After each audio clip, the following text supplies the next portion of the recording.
Burrow's so tired. I think he's Joe Burrow. Y'all have the Well, this is not an house arrest. It's just feelings and shit. I actually have a commercial for you guys. I have one in my car, in my blinker. I have one that hangs right there. Still perfect. Shout out to Jimmy. Shout out Jimmy. Shout out Christian. Shout out. Christian, what are your thoughts on us getting a Pro Football Focus Plus subscription for $9 a month so we can get advanced stats? I don't like that idea. It's just $9. I was trying to look for some Jaden Dale's advanced stats today and couldn't All find right, any. we recording now. Let's go. These mics. Well, no. Are we live on?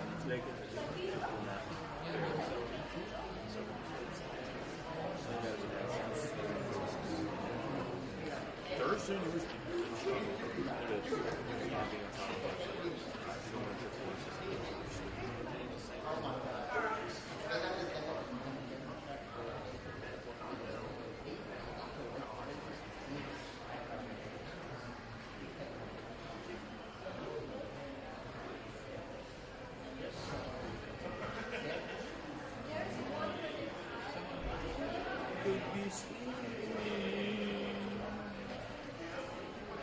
Yeah, so Andy, we're gonna have to get through this quick. We got a lot of stuff.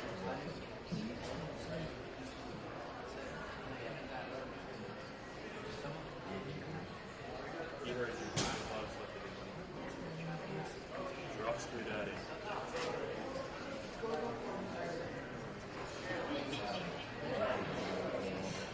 A lot of stuff. It's the same questions every week. I'm just saying.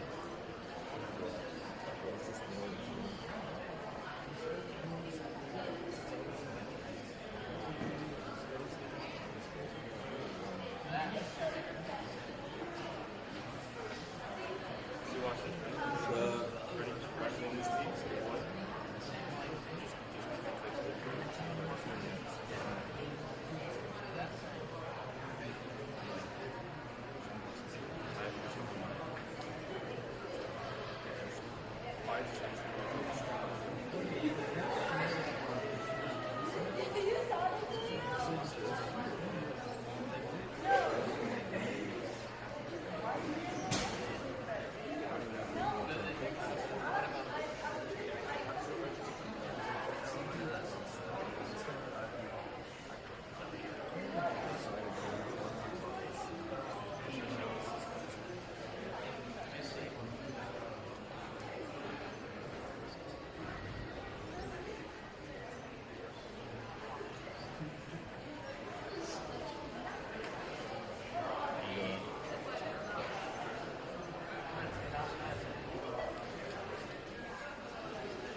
Welcome into the KLSU Tailgate Show. I'm your host, Andre Schonlein, and today we are joined here by Andy Bradham and Tiger TV's Louis Kavita. How are we doing today, gentlemen? Doing very good. Doing great. And that's great. So we've got a big show ahead of us today, so let's get started. Starting off with this LSU offense versus this Ole Miss defense. LSU is coming off of a huge week against Arkansas last week with another 500-yard-plus week with top contributors in Jaden Daniels, Logan Diggs, as well as Brian Thomas and Malik Neighbors. Ole Miss is coming off of a loss against Alabama where they only gave up 356 total yards of offense. So let's get into that. Starting off with Jaden Daniels, he has looked excellent thus far when tested and has choked back after mistakes. What's it going to take for him to do the same thing in a hostile environment? This is going to be one of Jaden's biggest tests so far in his 2 years at LSU. Every environment in the SEC is going to be hostile. There's no easy going when you're playing the SEC at all. This is a big one because you've got to look at the fact that Ole Miss is going to be honoring that SEC team. We'll get more about that later, I'm sure. And plus, they're going to have that phone in the back of their head saying, like, hey, you guys ended our undefeated season last year. You knocked us off last year. So we're going to come at you with all this pressure, and Jaden's got to be willing to step up and continue to play at that elite level that he's played at so far this year. Yeah, he's going to have to continue to do the same things he did well against Mississippi State, and especially in that second half against Arkansas. It's going to be a lot of quick, anticipatory throws that make him comfortable alongside that strong running game, like you said, with Logan Diggs. This is the 69th ranked passing defense in the country in Ole Miss. You will be able to throw the ball, but you have to be able to set yourself up well. Yeah, and I think Jaden Daniels has to truly keep throwing that deep ball. I think he has to continue to have full faith in his receivers, something he's done really well over the past 2 weeks, anticipating his receivers' routes really well, and he's going to have to trust them more than ever now. So he's got to get the ball out really quick, and if he doesn't, like what he sees, he's going to have to commit to that running ball. He's not going to be able to just stay in the pocket and look at what he's got. But I know we've been talking about it like a lot, but just the JD deep ball, is that something that he has looked very good recently with? Is LSU going to have to go deep in this one? Well, I've been saying this for the past couple weeks, that the deep ball will come, but LSU can't force it like they tried to do early against Arkansas. There were a lot of shots deep down the field that LSU didn't have to take, and he was very out of rhythm. And against a team like Ole Miss, you can't do that. The deep shots will come. They will be there against this defensive back room, but you have to let them come in time. What do you think, Lewis? What I look at is Jaden and his development this year as a passer. You look at that first week against Florida State, that deep ball was just not there.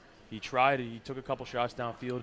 You could look at the play with Brian Thomas Jr. Had it right in his breadbasket. It touched his hands. Couldn't come up with it. And then you look at his development. You play Grambling, and obviously you're going to air it out a little bit against Grambling. First touchdown of the game. What does he do? He airs one out to Chris Hilton. Yep. And then what happens? You see against Mississippi State, going for the deep ball, finding Malik Neighbors down the field on fourth down, being aggressive with that deep ball. Great play, great perfect throw. And then you look at Arkansas.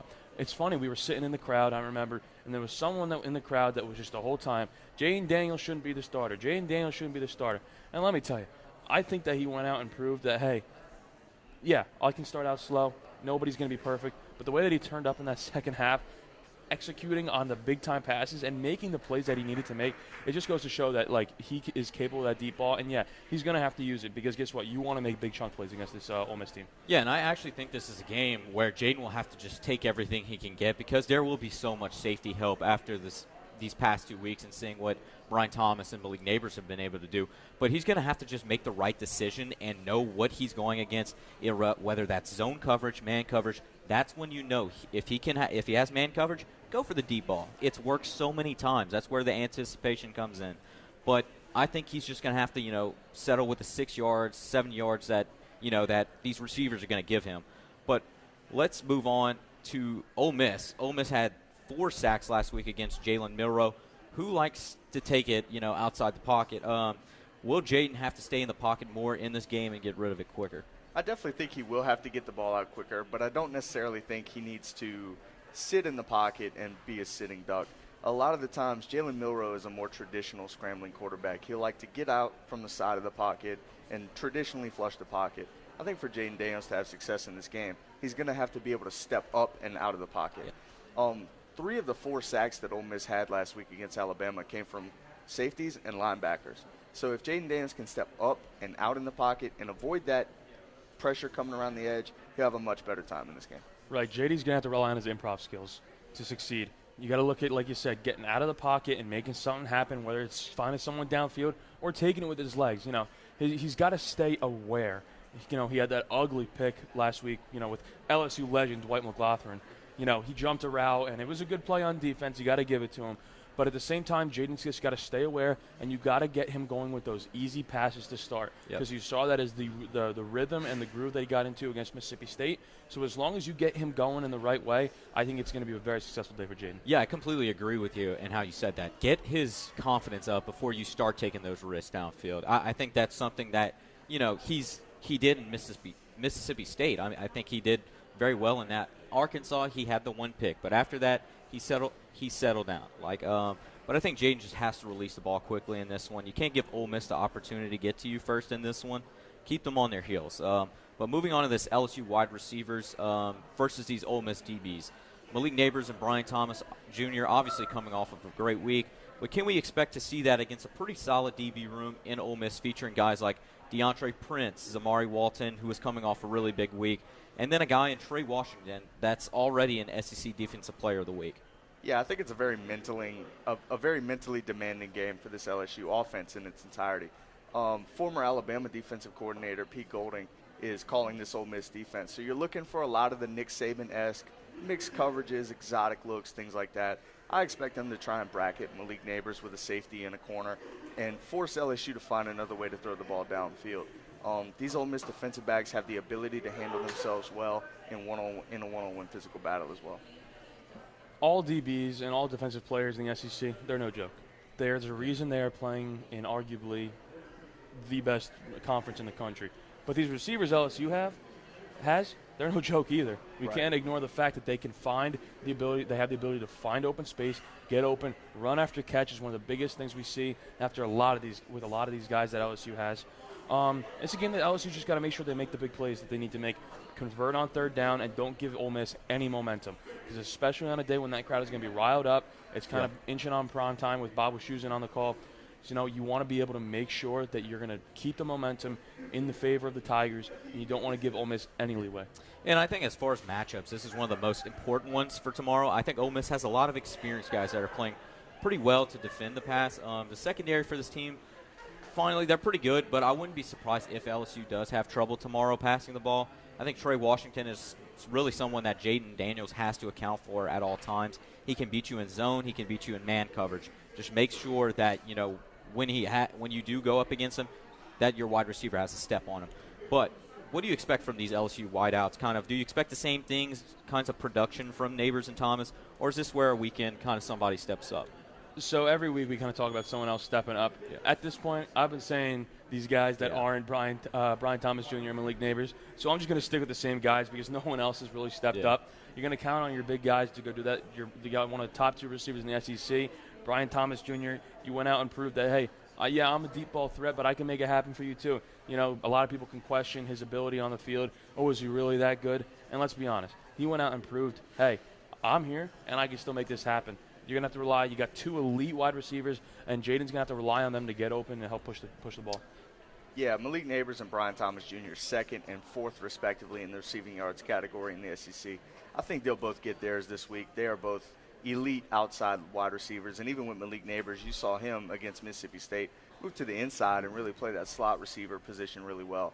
But the real question is if somebody like a Mason Taylor or even some of the running backs can cause a problem for this Ole Miss defense in the intermediate areas and help LSU run that classic Brian Kelly, Mike Denbrock pro-style offense that moves with tempo, but they're going to take what they give you inside of the sticks. I think LSU has a little bit of an edge in this area on the outside with the receivers and the tight ends and the running backs, but it'll definitely be a good matchup. Yeah, I completely agree with you, and I think the LSU wideouts will definitely have to keep up their production against a pretty solid room in Ole Miss. I think that they could definitely go off, but like we said, it's not going to be the huge plays that we're kind of used to and seeing these past 2 weeks. I think this is going to be 6- and 7-yard passes if they do keep it up. I think Kyron Lacey and Chris Hilton will absolutely have to contribute for LSU to win this game. I think I think if they can't contribute, then LSU probably loses this game. That's kind of my hot take for the game. But for the offensive line for LSU, they held up pretty well last week for Jaden Daniels at home as he was sacked twice. But how does this group hold up this week against a very versatile defensive edge rush and just kind of defensive pass rush in general? Yeah, I think it'll be the kind of matchup where both sides will have good shining moments. in my opinion, this LSU offensive line strength is the run game and being able to get downhill, square your shoulders, and really put a helmet on a helmet. But the speed of Ole Miss around the edge, like we talked about with Trey Washington and some of their very dangerous linebackers that they blitz a lot of the time, that's going to be a problem for LSU in the pass game. That's a problem that Emory Jones and Will Campbell, I think they're equipped to deal with, but it's really going to be a trouble for the interior. Yep. Yeah, we just got to look at it the same way that we look at it all the time. It's one of the best lines in the country, and you have to be able to push the ball down the field. When you have the running back room depth that LSU has, you have to be able to say, hey, we're going to hand the ball off to our back, and we're going to push it. We're going to push the ball down the field. And a lot of the things that you could see while they play, there's a lot of times where LSU, hey, you're in a great position to run the ball, but to go to pass it. Now, with a player like Jaden who's got a very high completion percentage, you can live with that. But I want to see LSU take this chance and be like, hey, let's run the ball here. Let's continue to push the pile, get those guys using their legs. And it's just like you got to be able to just run the ball with efficiency. That's how I look at it. I agree. I think this line can't let Daniels get sacked more than twice this week. I think LSU's line is starting to find their identity, and though they're going to do well this week. I think they're going to have their moments, like you said, Andon. But I think really the importance this week is going to be, like you said, going downfield, making that one block in the open field. Don't just do one thing. Help a guy out if you see the interior struggling. Right. Or But I think they're going to do a great job this weekend. But will LSU be able to not only contain a big defensive line group, but possibly one of the best linebacker rooms in the country as far as pass rushing, with guys like Suntarine Perkins, Ladarius Tennyson, and Kari Coleman? Yeah, like I said, it's going to be a mixed bag for this offensive line. What I'm really looking for is communication out of these guys. It's going to be big on the guard-tackle combinations, Garrett Dellinger and Will Campbell and Miles Frazier and Emory Jones on the right side, to be able to pass blockers off to each other and be able to communicate well and not leave any gaps to create unnecessary pressure on Jaden Daniels. Right, and it all comes down to like stopping the pressure from coming to Jaden. When Jaden is not under pressure, you tend to see him make those confident passes saying, hey, here it is, I got time, let's make it happen. You made a good point, Andre. You can't let Jaden get sacked. Jaden has been putting his body out there a lot, and we're getting into the heat of the season. Yeah. This is the stretch, and we do not want to see Jaden go down because you see he's throwing his body all over the place. Right. You see it with Josh Allen. Josh Allen always trying to dive. They're saying, oh, I want to take care of my body more this season, and he's jumping over trying to like dive 5 yards for a first down through the air. And we love to see that kind of fire out of Jaden and out of all the players that play football. But at the same time, especially for a guy like Jaden, he's not the biggest, most built guy. Yeah. He's thin. We want to see him protect himself a little more, and the line has to do a good job of making that happen because you're seeing it not only across college football but in the NFL. A lot of quarterbacks suffering injuries. I mean, and it's always a possibility. You play a very physical sport, and so as the offensive line has to prepare for this game, let's protect our quarterback. I know it's our job to do that, but let's just keep that in mind because we got a huge stretch coming up. This is a huge game. This is a huge game in the scale of the SEC West because how it works basically is if LSU loses this game, it's practically Bama's. It's over. It's Bama's division to win. Yeah, and I agree with you guys. I think this is the reason, with these linebackers being able to rush. I think this is a reason why Daniels, like you said, will have to get rid of it sooner than later. All of these linebackers have shown that they can get to the quarterback, and so the offensive line will have to pick up on it. And when they do, rush different guys, I think that's going to be the hardest challenge for LSU is kind of picking up on which guys come when. It's going to be all kinds of different guys coming at them, so it's going to be hard to pick up on. But shifting to the rushing approach for LSU, they rush for a quiet 189 yards. You have seen LSU be much more effective in the run game as of lately, which has helped them open up the playbook. But really, how important is it this weekend to do so with a team that usually puts 4 guys on the line? Yeah, especially with a defense that likes to blitz and shows a lot of exotic pressures, a lot of twists, a lot of stunts. It's going to be really important, especially out of the shotgun, to be able to run the ball. Because defense 101, if you're blitzing, most of the time you're not in your traditional run fit. And LSU is going to have to be able to take advantage of guys that aren't in their traditional run fit like they should be and may not have the speed and the quickness to recover there. So it's going to be about LSU being able to run the ball well. That opens up the entire rest of the offense and makes Ole Miss respect the entire offense a little bit more and not just throw blind pressure at Jaden Daniels. Yep, I'm going to use my same quote from my good friend Killian Horn back home. You got to chop wood and you got to carry water. You do the simple and easy things that'll help your offense succeed. I wouldn't say that 189 yards is quiet, because it's still a But good it was amount a, of it was yardage. a sneaky 189. Yeah, is exactly. What I was Okay. implying, yeah. So, and when you, like you said, Andre, the ability to open up the playbook when that kind of stuff happens, that's what you kind of look for. Hey, let's get them thinking one thing, and then we can do this too. Yeah. It's the same thing that happens when you got a burner on the outside. That opens up the whole field. That makes them drop a safety back in coverage. Yeah. Take out double coverage. Once you open up the playbook, especially when you're using the run game and the pass game with efficiency, it's going to be a tough time to stop this offense. Yeah, and I think it's essential for LSU to be able to run it in this one. You've seen what it does to opposing teams, like we said, in terms of shaking things up, really opens up the playbook. But not only it's going to be, being able to run it, it's going to be able for Jaden Daniels to kind of see what the defense is bringing you. They do a lot of switches. Logan Diggs goes from the right to the left a lot. That's going to be super important in terms of success in running the ball. So in terms, moving on to this Ole Miss offense versus this LSU defense, Ole Miss was just held to 301 total yards, even with quarterback Jackson Dart, who has proved to be one of the best quarterbacks for the SEC. LSU's defense, on the other hand, just straight out struggled to cover Arkansas wideouts at times, but still managed to get to the quarterback. So beginning with Jackson Dart, talk about how much he could hurt this LSU defense with the talent he has. Yeah, I think Jackson Dart, for my money, is the second best quarterback in the conference, only behind the guy he's playing against this week in Jaden Daniels. He's someone who can absolutely tear a defense completely apart if you don't prepare and if you don't handle him with the right amount of respect. I think LSU, from a defensive perspective, you got to continue to be physical, and one thing you got to clean up, you got to be able to finish plays. A lot of the times last week, the defensive line was getting to KJ Jefferson, and they were creating pressure and they were creating problems, but KJ did a great job of extending plays, and LSU wasn't able to finish those sacks and those tackles for loss, and that's what really cost them. Yeah, you got to just look at how they brought the pressure, and KJ was able to improvise, and it gives you flashbacks to Bryce Young's touchdown against us last year. Yeah. LSU can't allow Jackson Dart to do that. You saw how Jackson Dart in the first half of the game last year against Ole Miss was just making it happen. This offense runs quick. They move. They run with high tempo, and they make sure, hey, we're going to keep you on your heels, and especially the struggles that LSU has communicating, because you saw it. The crowd noise was a huge factor in the game overall, but LSU on defense was also having a hard time communicating last week too.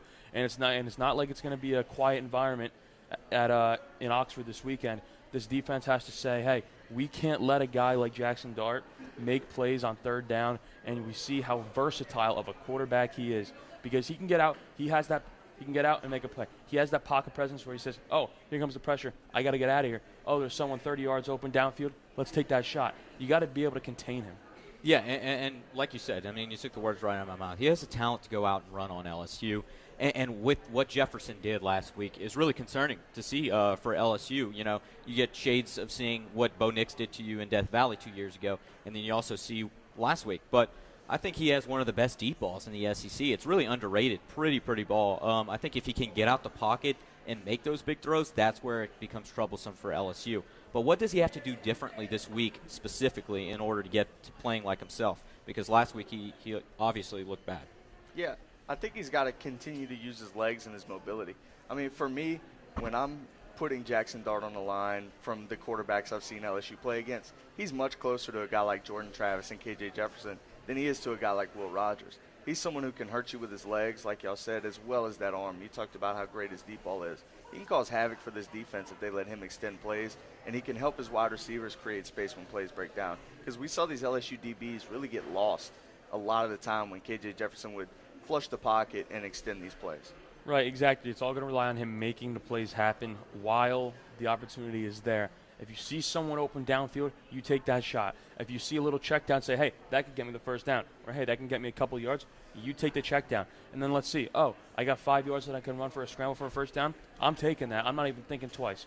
You're going to see a lot of pressure from LSU because you want to put pressure on a guy like Will Rogers and make him make an arrogant throw. Yep. He didn't have his best showing against Alabama, and Alabama is a stingy contender with their defense. Yep. And we all know that. Everybody's saying, well, Alabama this, Alabama this. Alabama's still a good team, and they went out and showed that last week.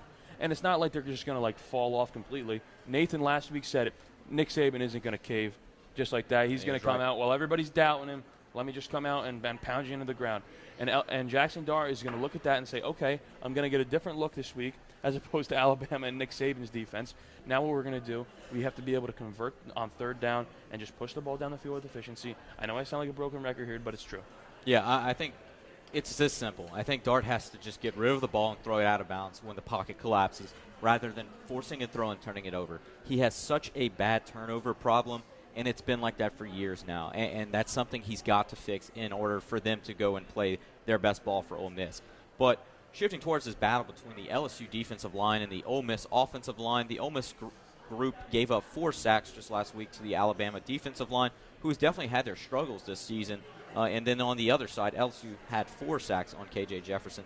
So talk about what the LSU defensive line has to do to get Jackson Dart to make him play how you did last year in Death Valley. You can't ignore the fact that what he did last year in the first half in Death Valley. We talk about that.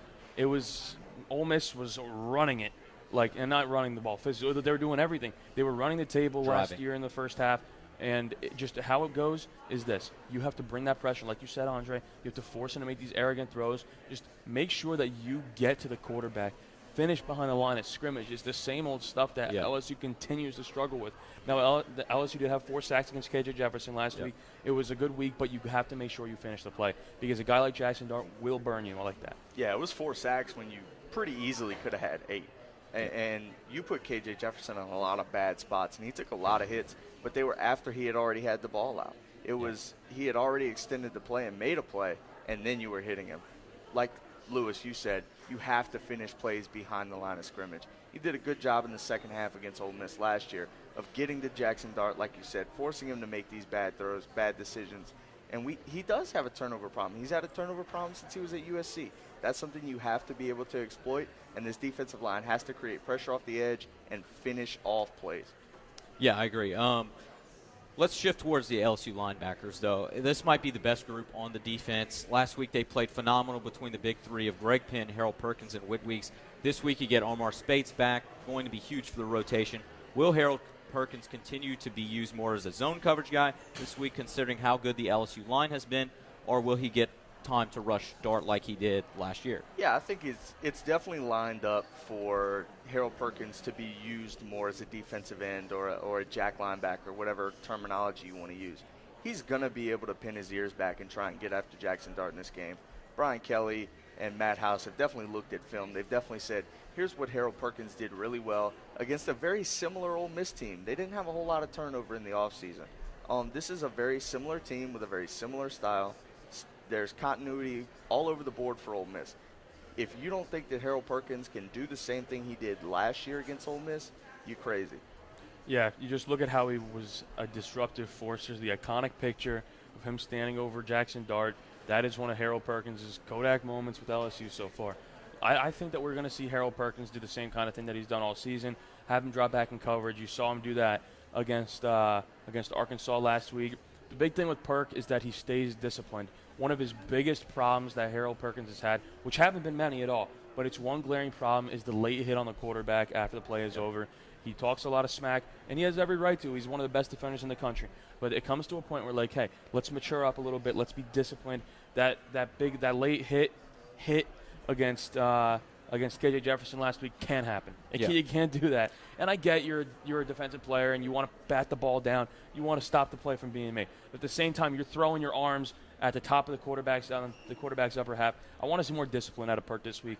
I could see him being all sorts of chaotic, but the main thing I want to see out of him is discipline. I agree. I just think with his speed this week, I think he's used really, really a lot, like in the zone coverage, because like Ole Miss's receivers are super speedy, and there's guys that can go and rush the quarterback. That hasn't been a problem for LSU yet, but now the biggest question for LSU leading into this matchup is the defensive back room. Last week they were picked on a bit in man coverage, but didn't give up a crazy amounts of space. Ole Miss is led by receiver Jordan Watkins, who has had a really good start to the year, 347 receiving yards, and also has weapons in Trey Harris coming back, as well as Dayton Wade. For LSU, who goes out and covers 5'11", Jordan Watkins, and how does LSU really shape up against these receivers? I think that for me, it's more of a schematic thing than a talent thing. I've started to come around to this defensive back room. I do think that there's talent there, especially when you add guys like Denver Harris into the mix. I don't think it'll be one particular guy that follows Jordan Watkins around all day. I think it'll be a mix of Denver Harris and Zy Alexander that will mostly cover that responsibility. I think if LSU decides to go man, I think it will be more Zy Alexander, but the traditional zone, the X corner, for LSU is Denver Harris right now. Yeah. So it'll just be a schematic thing depending on what LSU decides to run out against Ole Miss's packages, and that'll really dictate who's covering Jordan Watkins. I completely agree with that. You just look at how we're going to play this defense against an Ole Miss offense that has a lot of dynamic moving parts. You got to account for Quinshon Judkins, and let's just make sure that they stay on their guy, don't get burnt. Yeah, and Zy Alexander, I think he's been really good last week, so I think he goes up against their best. Only allowed a few receptions last week and has stepped up big since week 1. I think LSU matches up a little better this week with speedy guys rather than a bunch of bigger guys that Arkansas had. But what do you want to see LSU do a better job of this week in terms of coverage and going out and just making a play? Yeah, it's just about staying with your man. I think a lot of the times LSU was there with the Arkansas wide receivers in coverage. But as soon as KJ extended the play and the threat of him running the ball was there, they locked their eyes on him and they completely lost their man down the field. You have to always keep an eye on your man. That's defensive back 101. That's defense 101. Yeah. Always keep an eye on your man. And if LSU can do that, I think, like you said, they match up a lot better body style-wise and athleticism-wise with these Ole Miss wide receivers than they do against any wide receiver room we've seen them play against so far. That's good. Yeah, I completely agree with that. You just have to make sure that you're staying with your man. Don't get burnt, like I just said. I feel like I'm a broken record this show, but it's true. A lot of it just comes down to make sure you're doing the right little things. You got to finish the tackle. You have to make sure that you're staying with the guy. Don't commit pass interference. Don't hold. Just make sure that you're doing the right things and playing the right brand of football. I want to see them go out and make a play with the ball. I think they will have to go out and close out on their man this week. Turn their heads around. Turn your head around if you're a cornerback. Make a play on the ball. I think it's as simple as that. If LSU can actually go out and play with the ball and not turn their heads, it's going to be a way better game for them. But could the fast tempo really hurt these LSU DBs who just haven't seen fast tempo offenses like this? Yeah, I think it could cause a problem. But if you don't think that this LSU defense has seen tempo in practice, this is an LSU offense that likes to run a lot of tempo. Yeah. And you were facing against them all summer, all spring, all winter. You know what a tempo offense looks like, and you know what it feels like. I'm not worried about the LSU defense from a physical fatigue perspective. Yeah. I'm more worried about depth. making sure you're locked in, making sure you're looking to the sideline for your signals. If LSU can keep that up and keep the mental side sharp, I think that they'll do a pretty good job against the tempo. Yeah, I think it's 100% a possibility that happens, that you can have trouble with the tempo. Just stick with your man and just make sure that you're being the team player that's going to step up and not cost your team the game. I think this could be the issue for LSU tomorrow, and this is why. I don't know if this defensive back group is deep enough to stay on the field for how long they have been. And with Ole Miss, who uses the no-huddle almost every single play, this could really tire them down. But I think it just comes down to simply LSU, get off the field on third down. That's what you've struggled with all season. If you can get off the field on third downs, you're going to have a very good day defensively. But finally, who gets a turnover for LSU this week really quickly? So admittedly, this is not my prediction. I'd like to give a shout-out to somebody. Today is my dad, Mr. Jay Brabham. Today is his 43rd birthday, and I'm going to take his prediction from him. I think Whit Weeks, a guy who's played his behind off for weeks, ever since Omar Spates has been out, I think he's going to come up with a turnover this week. I'm going to have to go with a Zy Alexander repeat. He had a pick in garbage time at the end of, well, not really garbage time, on just a Hail Mary. Yeah. And I'm going to say this, just watch out for the return on a Zy Alexander pick this week. Yeah, I'm going to actually say Denver Harris again. I think Denver Harris has played super solid. It's just going to be him going out and turning his head. I'm telling you, if he can do that, he's going to have a big week this week. But finally, LSU at Ole Miss in Vaught-Hemingway tomorrow night at 5 p.m. Could be a really interesting matchup. What's your score predictions? Let's start with you, Lewis. LSU is 2.5-point favorites going on the road, although I do believe that there will be a cover from LSU. I do think that it's going to be a very closely contested game. Very close. Give me 31-28 Tigers. Yeah, I think everything that we've talked about leads this to be a very close game. I think both teams are very even from a physical perspective and from a coaching perspective. I'm going to go for 37-31 LSU. I think this offense will be able to score almost at will against this Ole Miss defense, and they'll be able to go into Vaught-Hemingway and go get the win. I'm going to disagree. I think this game comes down to the wire. LSU really struggles on offense, but their defense steps up this time. I'm going to say LSU wins this one 26-20. But that is going to do it for us today. Big thank you to Andon Brabham and Louis DeVita for joining us today. I'm your host, Andre Champagne, and this has been the KLSU Tailgate Show.